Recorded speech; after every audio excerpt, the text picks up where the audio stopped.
சொல்லுங்க, யாரு? உங்க புள்ள திருநெல்வேலியில படிக்காமல? ஆமா. அவன் என்ன காரியம் பண்ணிக்கிட்டு இருக்கான் தெரியுமா உங்களுக்கு? ஐயோ, என்ன பண்றேன்? வாசல்ல கோலம் போட்டுக்கிட்டு இருந்தேன். என்கிட்ட வந்தான். நீங்க ஒழுங்கா புள்ளி வைக்கீங்களா இல்ல உங்களை நான் கிள்ளி வைக்கவான்னு சொல்லுதான். நீங்க எங்க இருந்து பேசுறீங்க? திருநெல்வேலியில இருந்து பேசுதான். எனக்கு 60 வயசு ஆகுது. இது இளவட்டத்துல ஏதாவது ஒரு புள்ள கிடைச்சதுல என்ன செய்வாங்க? செருப்பை கடிக்க அவனை அடிக்க வேண்டியதானே? செருப்பு கல்லட்டி அடிக்கலாம் தான். ஆனா நானும் ஒரு புள்ளைய பெத்தவ தானே.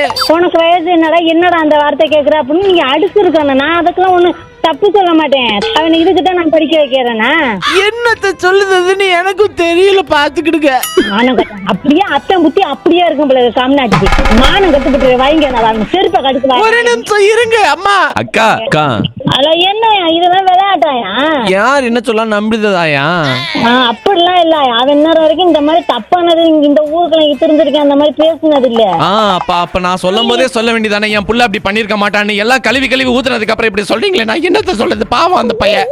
ஆமா, நீங்க அப்படி சொல்லி எனக்கு அத்தனை நேரத்துக்குள்ள வெடலாம் இல்லைங்க. பாருங்க டிவி பாருங்க. டிவி இருக்கா? டிவி தெரியுதா உங்க வீட்டுல?